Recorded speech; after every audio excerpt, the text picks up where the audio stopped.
Hello again, everyone. Edwin Learnard back once again. In this YouTube astrological segment, I'm going to be talking about what I believe are the worst astrological placements in no particular order. Anyway, let me get started. The first one I want to talk about is Mars in Cancer. Mars is in its full in Cancer. There could be very difficulty expressing the anger in a constructive way. These people that have this placement often express this in a rather emotional, acrimonious way, and a lot of times it's not constructive. These people may often suppress their anger. Anger may be directed at family members. This could be a placement where people can have rather contentious situations with their family. At the same time, keep in mind that every position has a good point in it, and being Mars in Cancer could be a very good family defender and be able to do things, use the vitality and energy in home related matters. So anyway, the next worst astrological placement I wanted to talk about was 29 degrees Cancer, Sun, Moon, or Ascendant.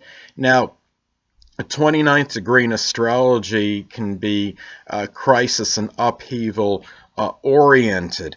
And when someone has a 29 degrees in Cancer, this could be somebody that may have instability in their family life. It could be this person may be in perpetual crisis mode as far as their living situation goes. I know somebody that was prominent in my life a number of years ago, and she has a Cancer ascendant at 29 degrees. She also has the Mars in Cancer at 29 degrees conjunct her ascendant. Imagine that. Now, I mean, and she has been, and basically when you have the 29th degree in Cancer, keep in mind that the Cancerian temperament can be very fickle and changeable and temperamental. Imagine having it 29 degrees at the full culmination, a very strong emotional nature this can indicate to somebody that has this. So, well, the next placement I want to talk about is Venus in adverse aspect to the ascendant. Well, what I mean is Venus square in conjunct or opposition the ascendant. Well, when people have this placement, this could be an indicator of where the person might feel a rather diminished or dissipated self-worth. This could be somebody that might feel that they're not very attractive. It might be somebody that might feel they have to do all these things to make themselves look more attractive, such as working out vigorously.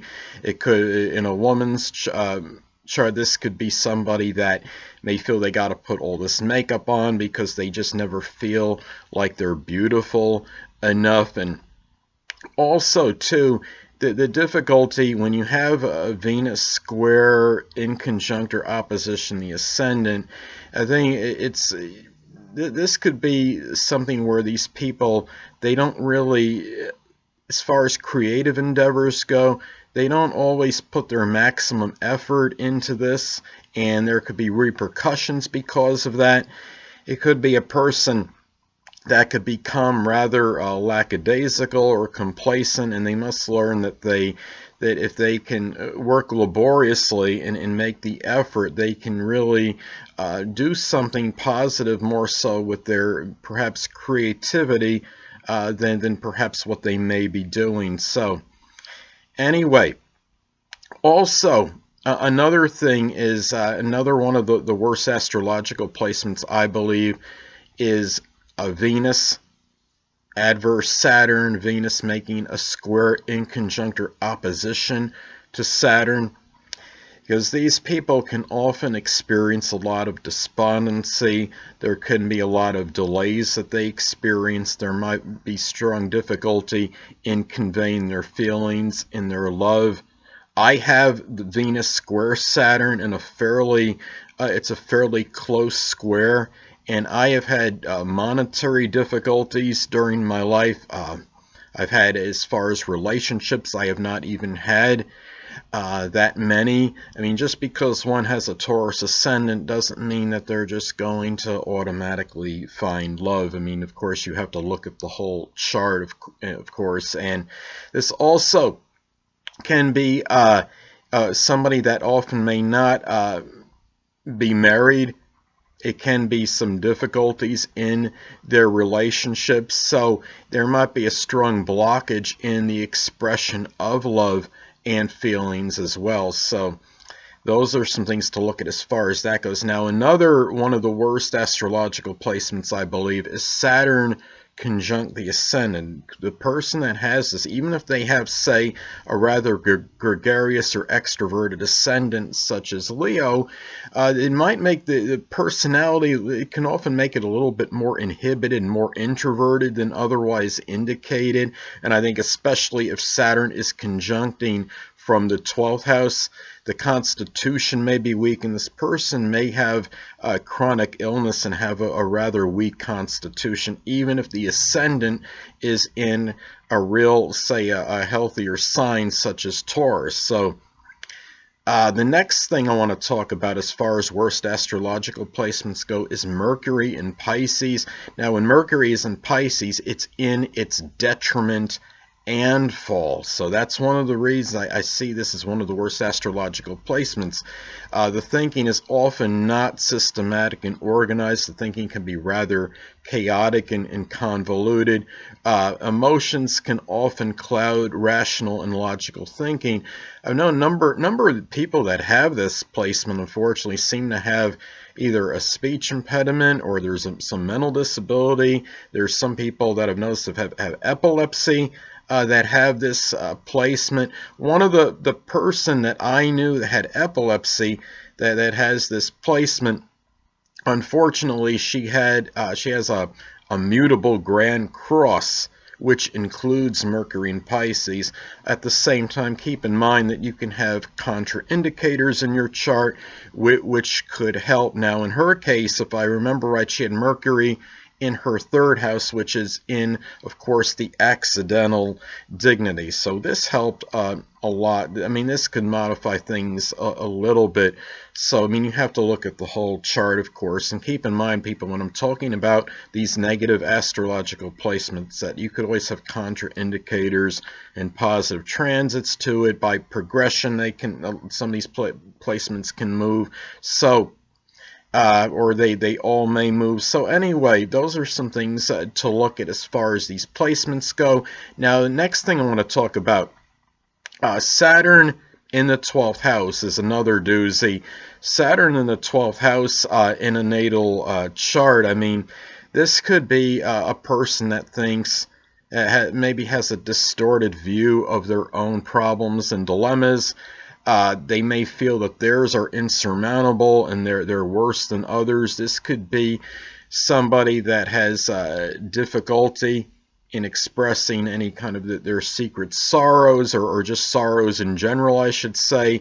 That this could be a person that could be exceptionally introverted and thrives on solitude and seclusion, and they may often have certain inability to combat their problems head on and be able to act decisively. I mean, the Saturn in the 12th house is really not one of the better placements. On the positive side, though, people that have this placement can do work laboriously in private or in seclusion and work hard, say at like a 12th house type field like the metaphysical or maybe something with the paranormal, something like that. Now, another, I think, is one of the worst astrological placements is Moon square in conjunct or opposition Pluto.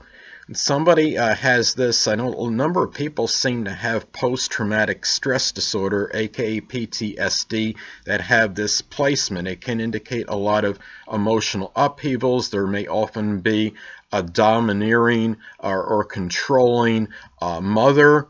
It could be a person that might have some issues controlling their mother. It might be the reverse. So Also, there can be some tendency toward emotional manipulation. The emotions may be rather destructive, and there can be some emotional extreme and strong vacillation with the emotions. And it could be like where you have a real high one time or a strong expression 1 minute, and then go completely stagnant with the emotions the next. Now, the next one I want to talk about is Moon making adverse Saturn, Moon square in conjunct or opposition Saturn.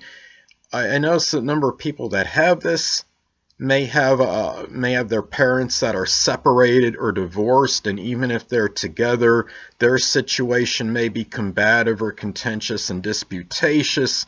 This could be a person too that may strongly see the pessimistic side of things and has a hard time seeing the positive in things. They can be somewhat maybe even despondent or melancholy, and often what this person may have difficulties taking care of responsibilities, because their responsibilities may be predicated on whether they take care of their responsibilities or not, may very well be predicated on their mood at that particular point in time. So as a result, this person may wind up procrastinating on their responsibilities.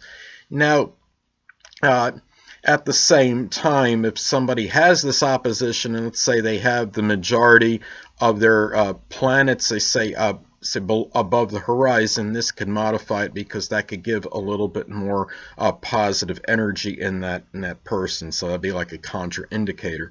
Now, last but not least, I want to talk about a fixed star algol. I think this is one of the worst astrological placements as well. Now, a lot of people look at this, they think, well, this could be about beheading, and I'm not saying it never can be about beheading. I think that's isolated, though. I think what this is about is more about losing one's head, figuratively speaking. Somebody that can be exceptionally overly obsessive or fixated on something or someone. And a lot of it, if you have it in a conjunction, say, to the sun, moon, or ascendant, this could be prominent, and this might affect your temperament rather strongly.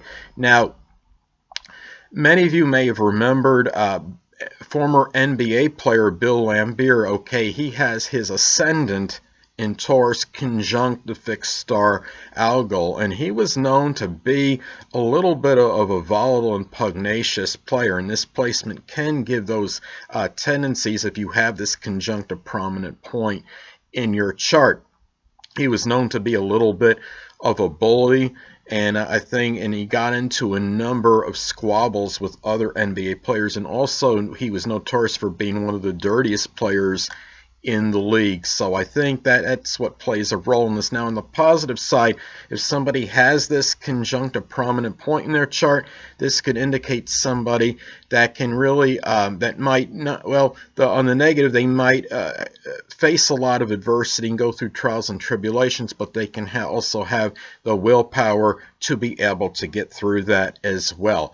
Now, keep in mind, people, I want to close with this, that it's not the end of the world if you have one of these astrological placements, and you could also have contraindicators in your chart, like I talked about with and there's also positive aspects and elements in virtually anything in astrology, and knowing knowing your chart is half the battle. And if you know your placements and even the negative or adverse ones, you can understand what you may be able to do to pull out the positive in it. As I was talking about earlier with Mercury in Pisces, even if somebody has Mercury, say they have Mercury in Pisces, which of course is in its detriment in fall, it could be modified by having a predominantly good aspects to it.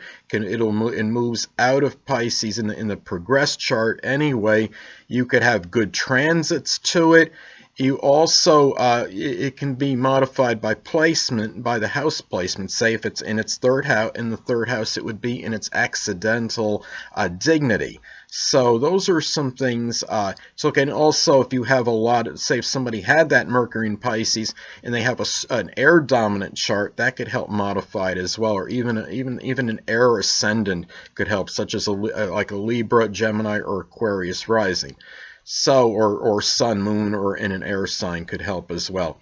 Well, anyway, people, that'll conclude this YouTube astrological segment for the worst astrological placements, and stay tuned next time where I'll be continuing my series on the Black Moon Lilith in the houses. Two things I want to get with you on before I head out. Firstly, the stars may impel, but do not compel. And secondly, never isolate any single astrological element, aspect, planetary placement, position, configuration, influence, or what have you, and make an analysis of a person, astrologically speaking, based on this alone, because astrologically speaking, the person is the sum of all their components in their natal chart and not just one.